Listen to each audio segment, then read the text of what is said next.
show on Callagy on Why Wednesday, here with Michael Smikin. We're here daily to connect and share with fellow warriors like yourself, committed to lives of growth and mastery.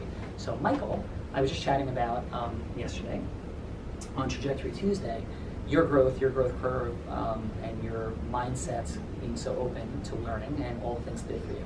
So going back 9 years ago on this Why Wednesday, we talk about why being the emotional fuel to drive us forward. What was it? Why? What was your why that helped you remain so open to learning, growth, and development?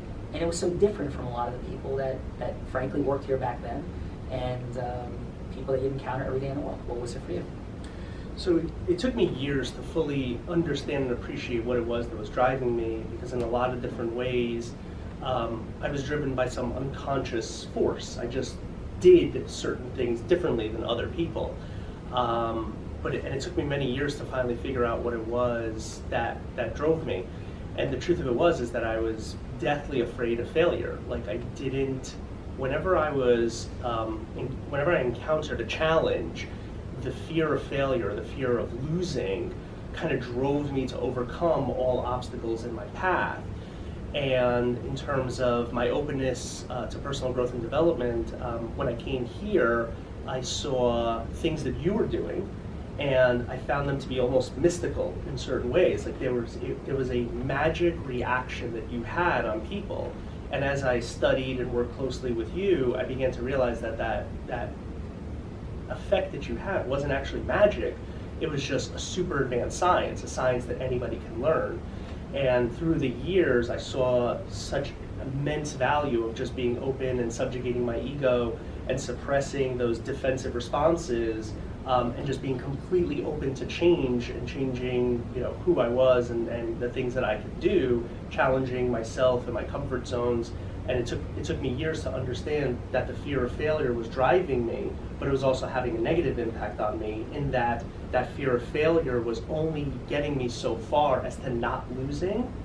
It wasn't getting me to winning.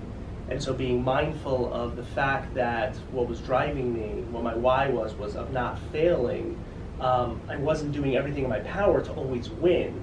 Once I had that realization, which I learned from you in a business mastery course about 4 years ago, the power of fear and focus, and you get what you focus on, I was then able to change what I focused on whenever I got that feeling of I'm going to lose or I'm going to fail, and began to then focus on how to win and not worry so much about losing, and doing things just enough to not lose. So awesome. So what I'm hearing is, in the very beginning, it was the pain and fear of failure. Because a lot of times we are motivated by pain to sort of get us into action, right? Yep. People have a vacation coming up, the office. The biggest loser competition that was started in the office for weight losing came because the Grand Canyon trip was coming up, right? Sure. So a lot of times people initially have to find that pain point, and the more you can bring that forward, it drives the action. But as you said, in the long run, that greater fulfillment, that greater achievement comes not from that place of fear and failure, right, from that place of being openness to enjoying the journey of learning, growth, and development. Yes. So, thank you, right, it's awesome. And I have such gratitude for Michael, by the way. I don't say what I don't mean. Michael says wonderful things for me. Without Michael, we're not here either. We've done some incredible, magical, wonderful things together. And it's fun, and we continue to build on that mission, right? Yep. And for those people, though, that would say, we had some little talk, recently about the idea of growth and people's fears and limitations, and the idea that positivity is like drinking Kool-Aid. How would you respond to that? And say, because people will say that, oh, Michael believes, follows all this crazy stuff that Sean talks about. Not many people now, because the entire firm is really moving in that direction, with very, few folks that don't get on board with that. What would you say to that in terms of people saying, you just drink Kool-Aid? Because I had to respond to a lot of that when I first started studying personal development, going to seminars, and it certainly wasn't just Tony Robbins, but reading Napoleon Hill, Dale Carnegie, all these wonderful folks, and people want to detract from it. So what would you say to those folks?